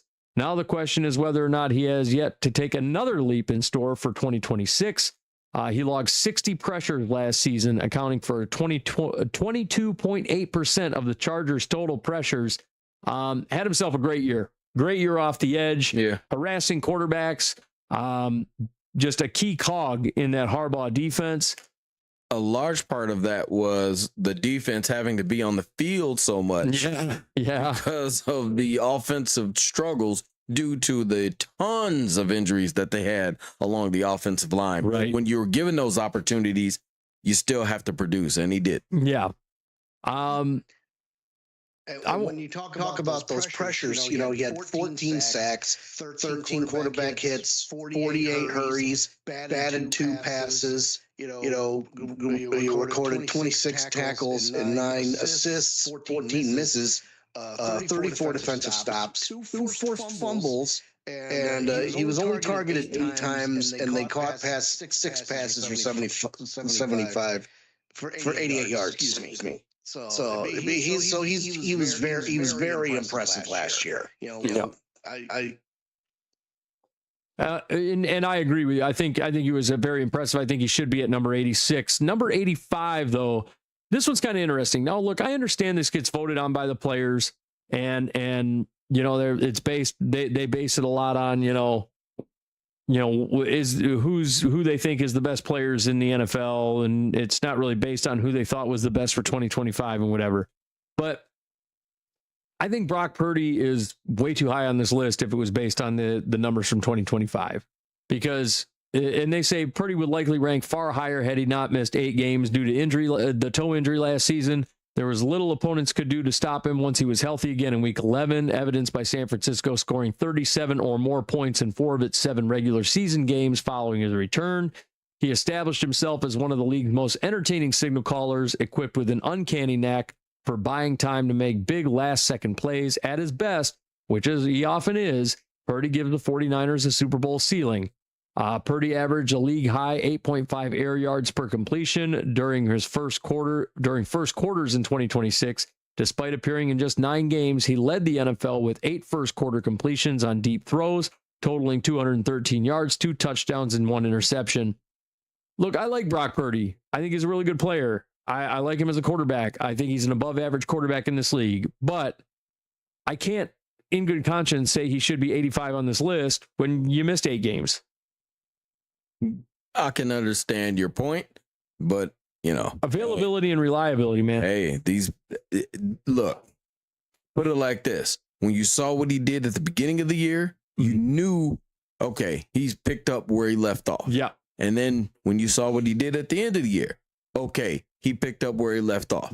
So the only gap was the fact that he wasn't playing. Yeah. And I think this is the ultimate sign of respect from your peers Yeah. This is the ultimate sign of respect that even though, and there have been guys in previous years who have missed large portions of the season and were still voted because of what they are.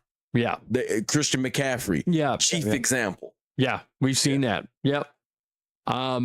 Here's a guy that's way too low on this list. Let's talk about number 84, Byron Young. Hold on. And it's yeah, there you go. But let's talk about Byron Young. 84. This guy is way, way, way too low on this list. Byron Young had a year. It says, forget the buzz over a potential Aaron Donald comeback after the Myles Garrett trade. Garrett is already teaming up with a premier pass rusher. Byron Young was the lone member of the LA defense to reach double-digit sacks last season and is superb at setting the edge. He is 79.3 PFF. Run defense grade was 10th among pass rushers, boosted by 40 run stops, which was second at the position.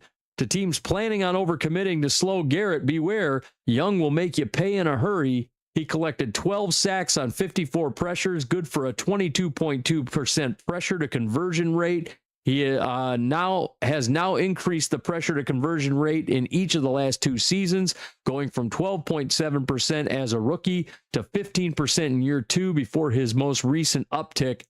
Byron Young had a great year this last year. I don't understand why people are putting him at 84. This dude should at least be in the 70s. Phenomenal year. Yeah, at least because he wasn't the catalyst to the defense. Yeah, probably. But yeah, I can see what you're saying there. But I mean, still, yeah. And this is a key point here too. Byron Young was not a first round draft pick. No, right? He was a part of those F them picks. Yeah, right? He was. The late round selections where the Rams front office was the scouting department just so good at finding talent because there's talent to be found everywhere along the draft. Yep. You just have to know where to look and how it fits into your system. It's that Les Snead drafting style. Yeah. Yep. We love some Les Snead. Yep, round three, selection 78. Yep, and we always talk about those diamonds in the rough, and that's exactly where you find them. 83.6 defense grade, 77.8 run defense grade. He was really good in pass rush. So the pressure statistics speak to it. But yeah, I agree. This kid, this guy needs to be, much higher up on this list based on what he's done last year. Yeah. And another guy way too low on this list. The fact that he was unranked last year is ridiculous. Number 83, Jeffrey Simmons. Simmons has long been Tennessee's most terrifying defender. Last season was no different. Relentless in the pass rush. The 4-time Pro Bowler finished as PFF's top-ranked interior lineman at getting after the quarterback as he logged his first campaign with double-digit sacks and finally got the nod as a first-team All-Pro. He's still evolving through 7 seasons, too, having just managed a career high of 13.9 pressure rate. Imagine what's ahead now that defensive guru Robert Saleh is in town. Pro Insight says that Simmons led all defensive tackles last season with 60 pressures and 26 quick pressures. That's per NFL.com. Jeffrey Simmons, way too low on this list. It's a travesty that he was unranked last year. I am blown away by that. 83 is too low for him. Again, another guy that should be at least in the 70s. Very surprised by this. This guy is, and I feel like it's because he's just on a losing team. I feel like that's the only reason he's here. Alex? Yeah, I would agree. And here's the thing. The term defensive guru gets tossed around a lot. See, Matt Patricia. but in this case, with Robert Saleh coming from the Jets to the Titans, it might be a very different story. Yeah, so if he knows what he's doing on defense, and he'll be able to mold this player, and get him up to the next level. I'm very interested to see where he goes from here. Yep. Boots, Jeffrey Simmons. Oh man, yeah, he's one of the better defensive tackles in the league, and this defense will be better for it for having solid. I heard on the podcast, Greg Cosell said that they're running 6, 7, 8 deep. Oh, at the D tackle in Tennessee. Oh, there are a lot of big body dudes. So watch out for this Tennessee defensive line. Even though they lost Tavondre Sweat, they didn't lose a lot. No, they kept size there. Yeah, man. Yeah, they got some massive people there. Yeah, Simmons is really good though. Yep. 82, a guy, honestly, he slips down this list, didn't really have himself as good of a year as he's had in recent memory. Jalen Ramsey slides 16 spots on this list down to 82. And it says Ramsey was revitalized in his first season with Pittsburgh through the midseason role change. With the Steelers' secondary decimated by injuries, Ramsey moved primarily to safety during his second half of the campaign to tremendous success. He tied his career high in tackles and doubled his career sack total, showing off his versatility and his physical nature naturally translated to the position. Ramsey's selfless switch led to his 8th Pro Bowl and remarkable 9th straight year on the top 100 list. Following Ramsey's position change to taking a majority of his snaps at safety from weeks 9 to 18, the Steelers more than doubled their previous rate of cover 2 from 9.2%, which was 5th lowest, to 20.1%, which was 5th highest. Jalen Ramsey, great player. Yeah. I don't know how I feel about him switching to safety. I mean, obviously it worked for the time being. We're going to see what Mike McCarthy does with him, but here we are. Here's the thing. Fantastic cover corner, but when you needed somebody to make a position change and they're willing to do it, it shows that they are a team player. Yeah. Right.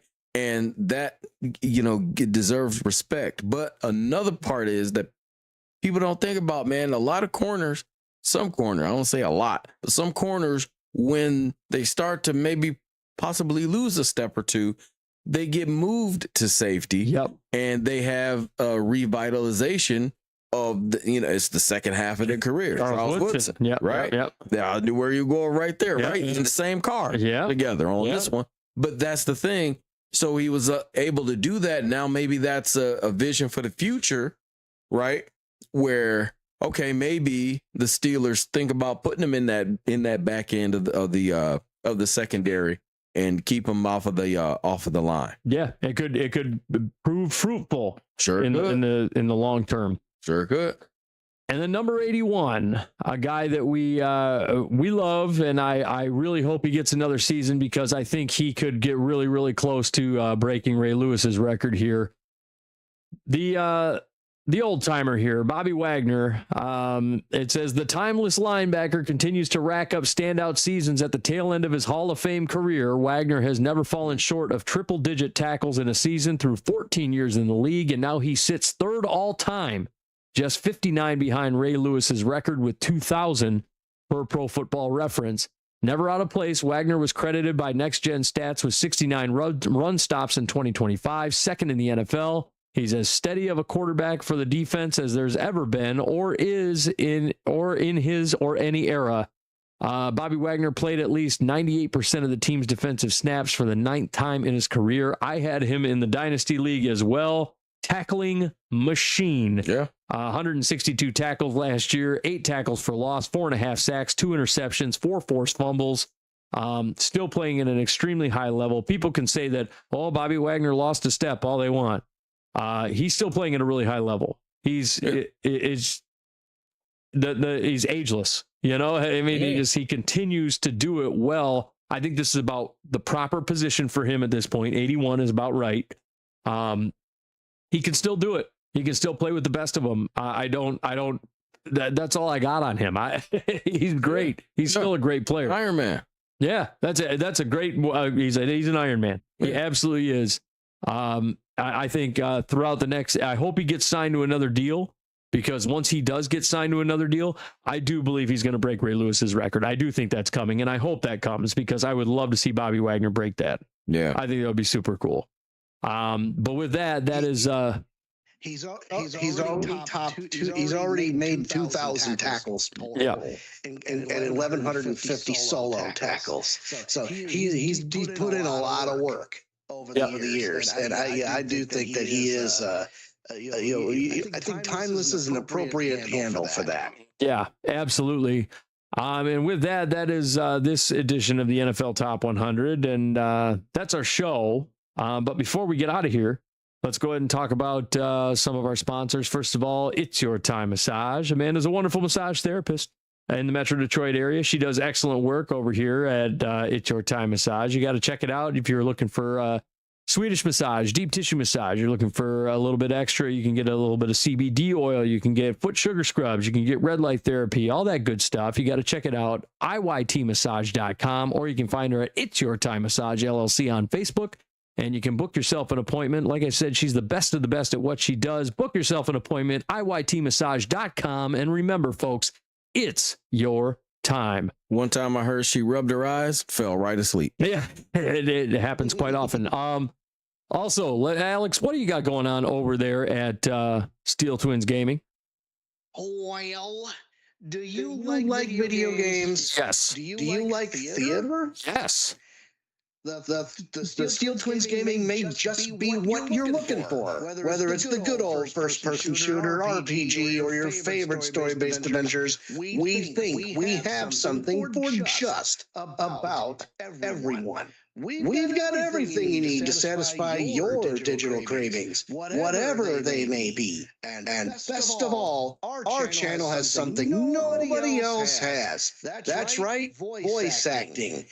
Every week, my brother and I will play a game that has a lot of text-based dialogue, and we will act it out with the voices of comp in our heads for the characters you see on screen. Sometimes we do our best to highlight the drama of the situation. Other times we just goof off and have a good time. Either way, we're sure you'll be entertained. We are on every Saturday or Sunday afternoon at about 2:30 p.m. But follow us on Twitter at SteelTwinsAlex to keep up to date on our shenanigans. And hey, don't forget the brother channel, Steele Twins Andy. It is there. You'll get your full fix of Nostalgic Mondays, Nintendo Tuesdays, FPS Wednesdays, Indie Thursdays, and Open World Fridays. And Boots, I gotta tell you, before we launched today's podcast, I literally Googled, how can I stream Bad Dudes? A huge request around here. Yeah, it's I've joined you in pounding the table for Bad Dudes. Yeah, we want Bad Dudes. Also, let's talk about No Shot Bot TTV. And welcome to the danger zone, folks. No Shot Bot TTV. He's a first-person shooter, a streamer. Yeah, we're Kenny Loggins, baby.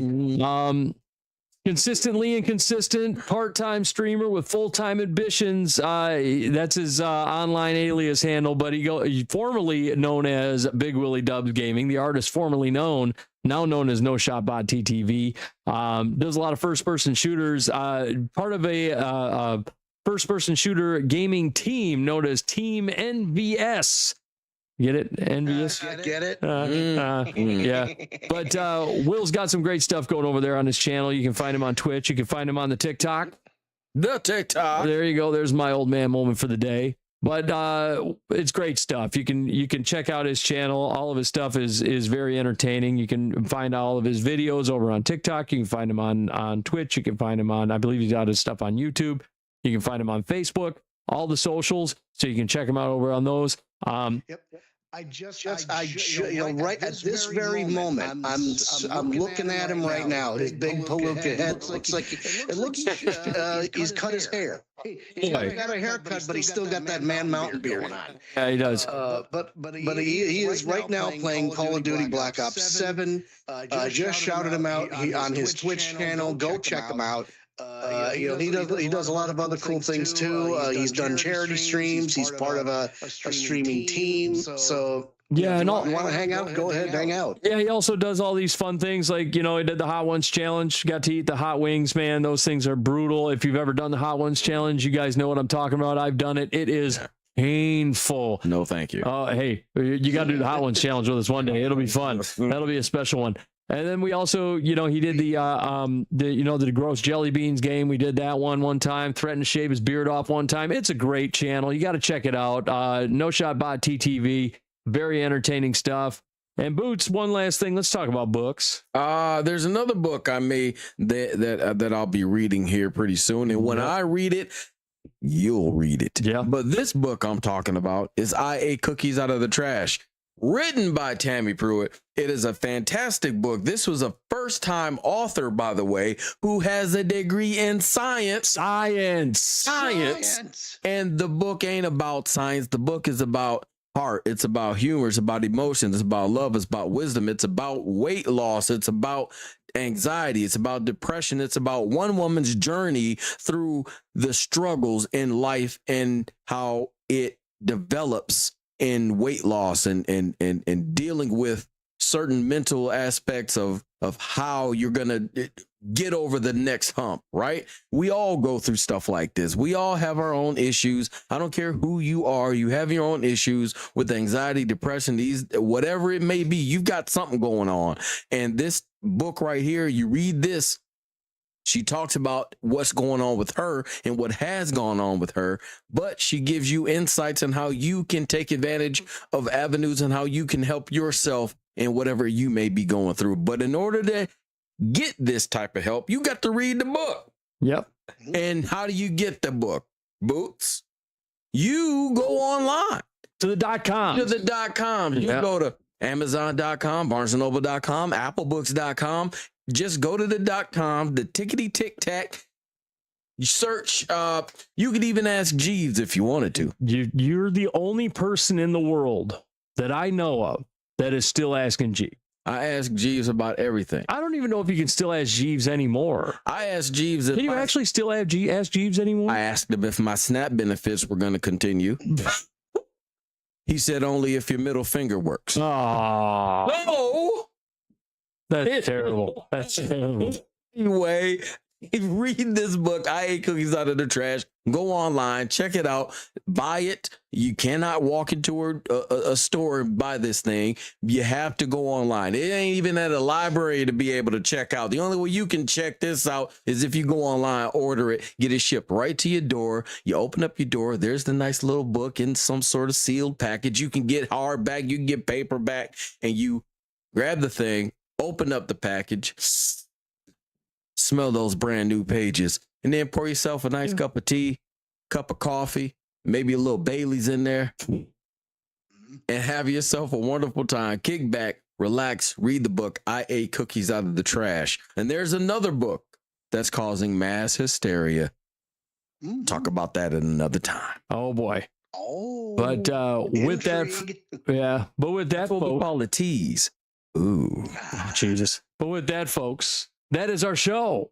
We've got all kinds of stuff going on around the NFL. We will be getting to the Bootleg Bettors season predictor. I hope so. If they ever let me go out of Bootsville, they've been pulling me every which way, turning me every which way but loose. We're going to end up getting to the Bootleg Bettors season predictor. We will get to that before the NFL season. I assure you, folks, we will get to that. But I did want to get his bold predictions in the books here, so we got those. So that's one thing off the chore list there. We knocked out. Check mark. Yeah, so we got that done. But we will get Boots a season predictor. We've got all kinds of stuff coming your way. We are 6 weeks away from football, 7 weeks, something like that, away from the season. But we're about 4 weeks away from the actual Hall of Fame game, right? That's what I think we're 4 weeks away. So correct. And so yeah, we've got football on the horizon, folks. Get ready. Preseason football is going to be coming your way. We are going to be here every single week, LIVE live. We're going to be recording these episodes. We're going to put them up, and then we obviously post the episode every Saturday morning. You can find us on all of our channels. You can find us on Kick, Twitch, YouTube, Facebook, X. So you can find us on all that stuff, and you can find all of our videos on demand now, so you can see all of our previous episodes on all of our streaming channels. Also, you can listen to us on Apple Podcasts. You can find us on SoundCloud. You can go ahead and find us on Spotify. So you can find the audio version of this stuff on those channels as well. So you can listen to us. You can view our channels. You can always check it out. Feel free to join in on the conversation. Give us a rate. Give us a listen. Give us 5 stars, preferably. I'd appreciate that a lot. Tell us what you think of the show. We appreciate you guys. And you don't listen to the whole thing all the time. It's too much for you. It's a smorgasbord of information. What you need to do is just eat a little bit at a time. Listen a little bit at a time, and it'll fill you right up. Yeah, absolutely. We love all the listenership we've been getting. We actually, I wanted to point out, it was a huge moment last week. We popped the biggest rating that we've had, the biggest listenership that we've ever had in the history of the show, which was very nice. It was very nice to see. That was one of those really special, heartwarming moments 8 years after the fact, after starting the show, to be able to sit back and go, wow, look at that. To see something like that pop up. That was huge. So we appreciate all the listenership and everybody tuning in. Only time it warms my heart is when I eat White Castle. Oh, Jesus. But we do appreciate everybody, all the listeners and everybody out there that's been listening and joining us over these last 8 years. And we're going to continue bringing you guys great content. So we appreciate you guys. Thank you so much. And we will see you next time right here on the Outside Blitz. I bet you listen again. And with that, we're gone.